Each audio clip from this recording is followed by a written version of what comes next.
Bonjour et bienvenue sur l'Audace d'être moi, le podcast qui te donne des clés pour t'accomplir. Je suis Alexia Ferrantelli, j'ai été psychothérapeute et je suis maintenant coach de vie.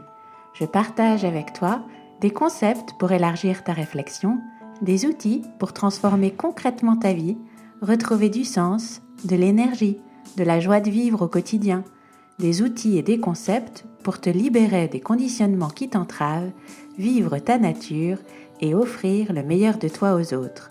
Le podcast est disponible sur toutes les plateformes, pense à t'abonner pour ne rien rater. Tu écoutes l'épisode 66. Il s'appelle « Qui es-tu en train de devenir ?» Quand on s'interroge sur son identité, sur qui l'on est, on a naturellement tendance à répondre en prenant référence sur notre passé. On regarde la façon dont on s'est comporté jusque-là, ce qu'on a été capable de faire, la façon dont on a l'habitude de se sentir, et on en déduit « je suis organisé, timide, enthousiaste, généreux, bon en sport, etc. » Et c'est vrai que c'est une façon de se définir. Et c'est vrai qu'on est riche de tout notre passé, de toutes nos rencontres, de tout ce que nous avons vécu. Par contre, il y a une chose qui en général ne nous vient pas naturellement quand on se demande qui l'on est, c'est de nous définir à partir de notre avenir. Dans cet épisode, on va voir l'intérêt de se définir à partir de son avenir et comment faire. Notre tendance naturelle est d'imaginer notre vie sur la base de nos expériences passées.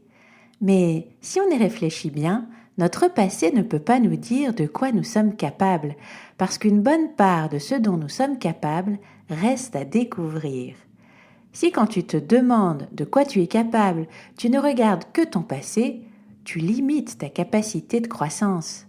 Tu limites les possibles de ton avenir. Parce qu'alors, le raisonnement c'est « je ne peux pas faire ça puisque je ne l'ai jamais fait ». Tu t'imagines si tu t'étais dit ça quand tu apprenais à marcher ? Je ne peux pas faire ça parce que je ne l'ai jamais fait. C'est une chose qu'on ne se dit pas quand on est enfant, mais qu'on se dit de plus en plus en avançant dans notre vie. Et on limite complètement nos possibilités avec cette pensée-là. En fait, quand tu constates que tu as envie ou besoin de faire quelque chose que tu n'as jamais fait, ce que tu peux te dire, c'est « je ne l'ai jamais fait, je dois donc m'entraîner à le faire comme quand j'ai appris à marcher. Je vais le faire et je vais tomber et c'est comme ça que je vais apprendre à le faire. » Finalement, il y a une question qui peut être très intéressante et puissante à te demander au lieu de qui je suis.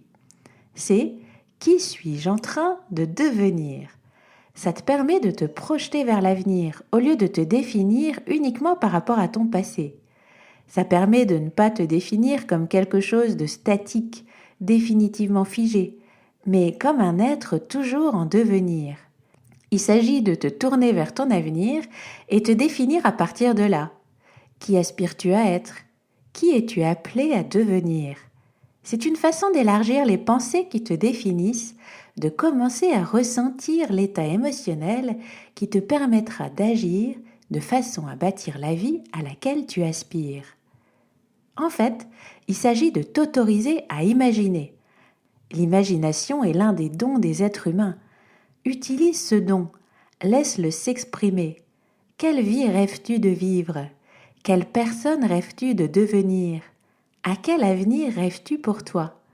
Tu n'as d'autorisation à demander à personne. Et tu peux te définir à partir de là où tu vas, de la personne que tu es en train de devenir. C'est particulièrement important si ton passé n'a pas été ce que tu voudrais qu'il soit. Si tu veux un avenir meilleur que ton passé, définis-toi dès maintenant par cet avenir meilleur que ton passé. Comme l'a écrit Albert Einstein, les problèmes importants auxquels nous sommes confrontés ne peuvent pas être résolus avec les habitudes de pensée qui ont été à l'origine de leur apparition. Il faut un changement de paradigme pour devenir une personne que tu n'as jamais été auparavant, pour vivre les choses comme tu ne les as jamais vécues jusque-là, pour agir différemment de la façon dont tu as l'habitude d'agir pour le moment. Si tu veux un avenir différent de ton passé, il s'agit d'apprivoiser de nouvelles pensées sur toi-même. Et pour ça, utilise ton imagination. Tes pensées génèrent tes émotions qui t'amènent à agir de telle ou telle façon et à obtenir tel ou tel résultat dans ta vie. En bref, tes pensées créent ta réalité. On a tous des pensées à propos de notre avenir, même si on n'en est pas conscient. Ces pensées agissent puissamment en nous et nous font agir de manière à confirmer l'idée que nous nous faisons de notre avenir. C'est donc intéressant de prendre le temps de réfléchir à l'avenir qu'on a envie de se créer et de la personne que l'on a envie de devenir. À quoi veux-tu que ton futur ressemble ? Souvent, on n'ose pas trop se poser vraiment la question parce qu'on n'a pas l'impression qu'on puisse impacter notre avenir, qu'on puisse choisir ce qu'on voudrait qu'il soit. Pourtant, comme l'a dit Eleanor Roosevelt, le futur appartient à ceux qui croient à la beauté de leurs rêves. Dès que tu commences à penser à un avenir, grand, beau et formidable pour toi, tu commences à changer dans le présent. Tu commences à devenir ce que tu veux devenir dès maintenant, en imaginant simplement cet avenir. Je deviens quelqu'un d'organisé, je deviens un amoureux passionné, je deviens un super commercial. Tu peux mettre ce que tu veux. Je deviens une personne plus gentille, plus aimante, une personne qui réussit brillamment, une personne persévérante, une personne mince et sexy, une personne débordante d'énergie, une personne qui change le monde. Laisse-toi aller. Imagine qui tu décides de devenir. N'hésite pas à rêver grand. Comme l'a écrit William Faulkner, il faut avoir des rêves suffisamment grands pour ne pas les perdre de vue pendant qu'on les poursuit. Quand tu vas imaginer qui tu décides de devenir, tu vas sentir un décalage avec qui tu penses être pour le moment. Pour changer, il va falloir que tu réussisses à faire cohabiter en toi ces deux constructions mentales pendant quelque temps. Ces deux représentations de toi-même. La représentation que tu as actuellement de qui tu es et de ce dont tu es capable en fonction de ton passé, et la représentation de qui tu es en train de devenir et de ce dont tu es capable en fonction de l'avenir que tu as imaginé. Et il y a un conflit entre les deux, ça crée une dissonance. Il va s'agir de dire à ton cerveau de fonctionner de plus en plus à partir de ton futur possible, plutôt qu'à partir de qui tu as été. Au départ, ça ne sera pas naturel.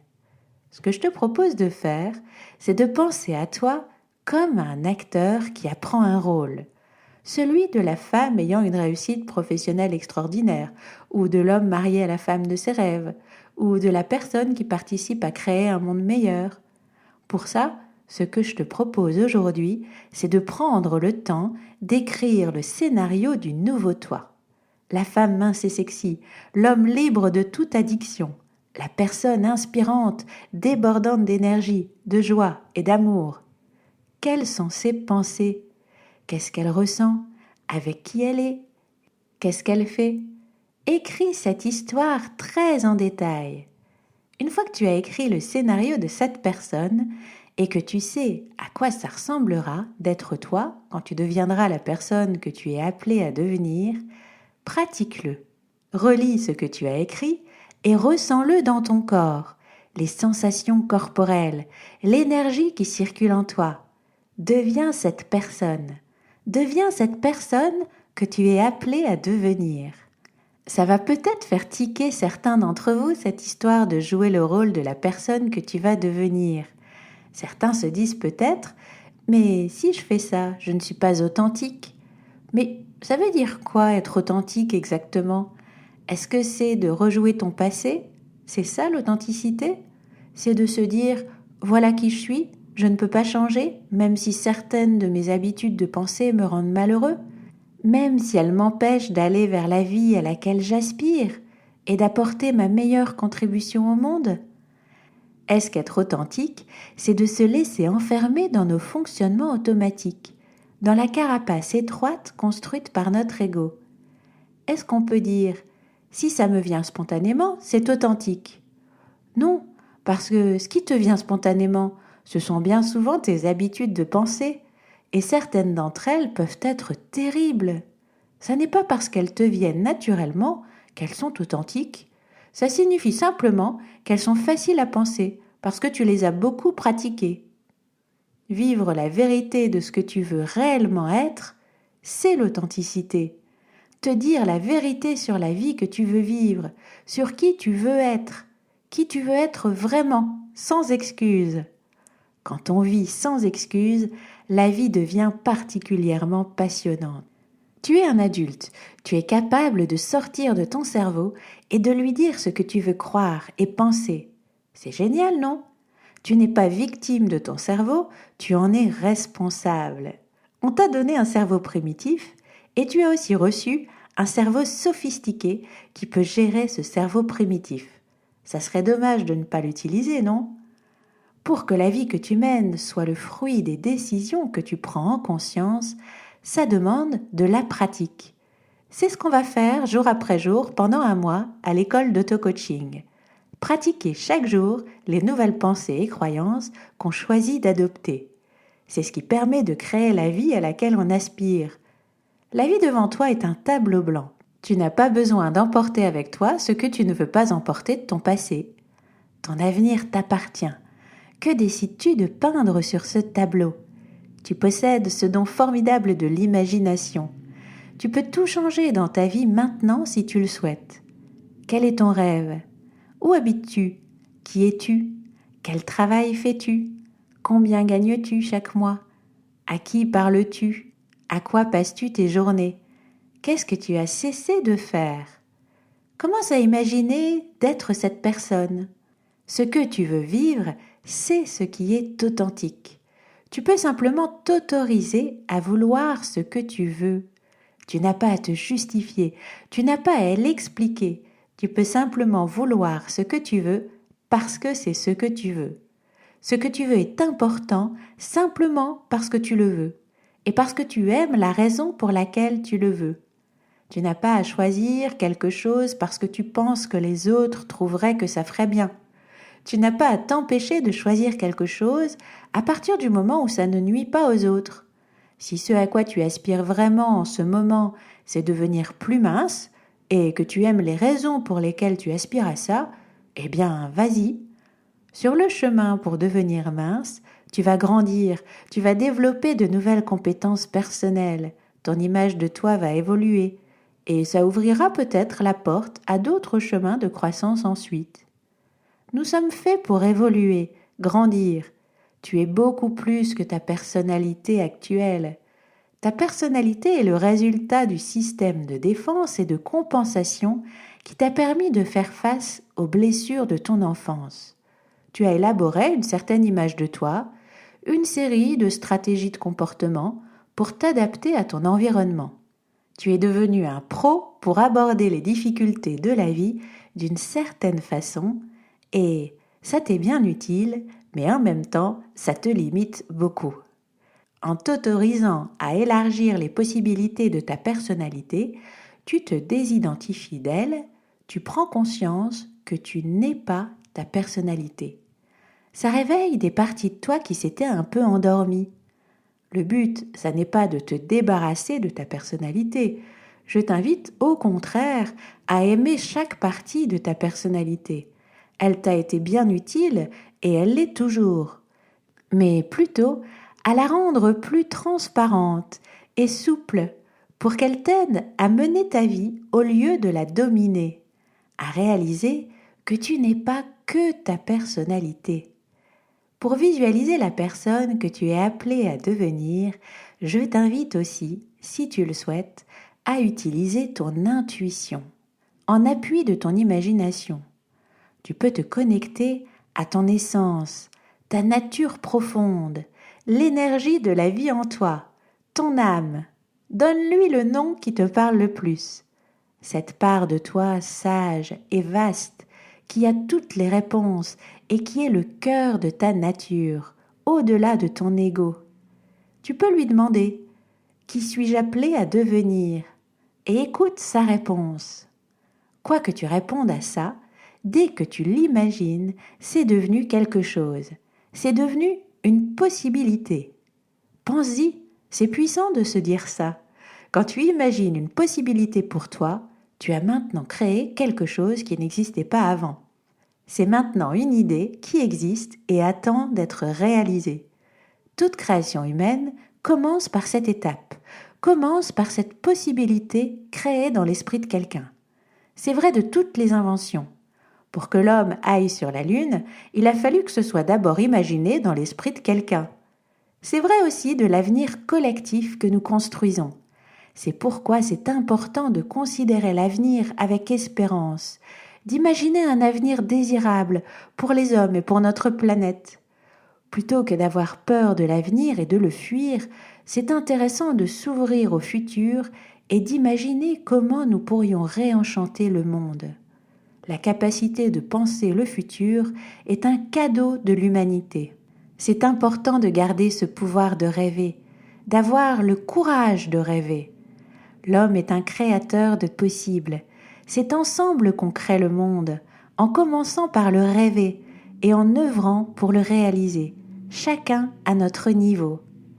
Comme l'a écrit Peter Drucker, le meilleur moyen de prévoir le futur, c'est de le créer.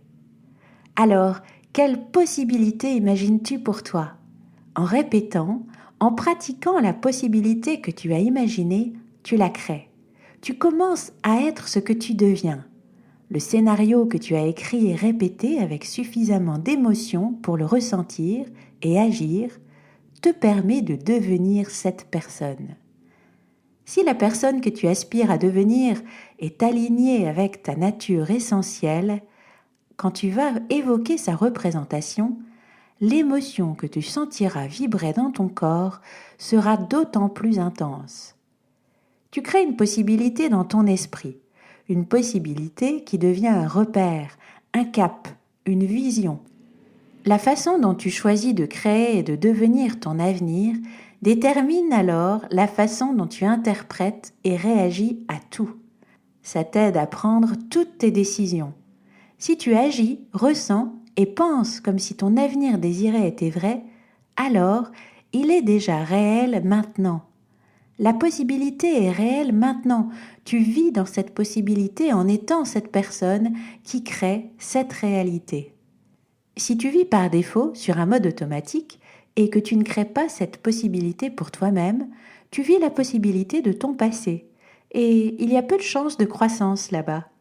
Par contre, en créant une possibilité dans ton avenir, tu vas aussi créer de la tension en toi. Parce que ça va créer de la dissonance. De la dissonance parce que cohabite en toi pour un certain temps l'image de toi à laquelle tu t'étais accoutumé et cette nouvelle représentation de toi plus large qui ne t'est pas encore familière, même si elle est plus proche de qui tu es vraiment. Si tu ressens de l'inconfort, de la dissonance, c'est une belle chose parce que ça signifie que tu vas devoir grandir. Si tu ne ressentais que du confort, ça voudrait dire que tu ne sors pas du connu, que tu ne fais que répéter de l'ancien. Accepte l'inconfort et persévère. Quand tu penses à ton avenir et que tu ressens des émotions à partir de cette possibilité, ça te donne de l'énergie, de l'enthousiasme. Cette possibilité devient ton inspiration. Il s'agit de vivre à partir de là, à partir de cet espace futur. Si tes rêves étaient déjà devenus réalité, si tu avais déjà créé cette réalité pour toi-même, comment réagirais-tu à cette situation particulière ? Dès que tu crois que ta possibilité est réelle et que tu la vis quoi qu'il arrive, il est inévitable que tu la crées. Plus ce que tu rêves est grand et extraordinaire, plus tu y crois, plus ta vie sera extraordinaire. Qui es-tu en train de devenir ? Assure-toi que la réponse te plaît. Voilà donc ce que je te propose cette semaine. Écris le scénario de la personne que tu aspires à devenir.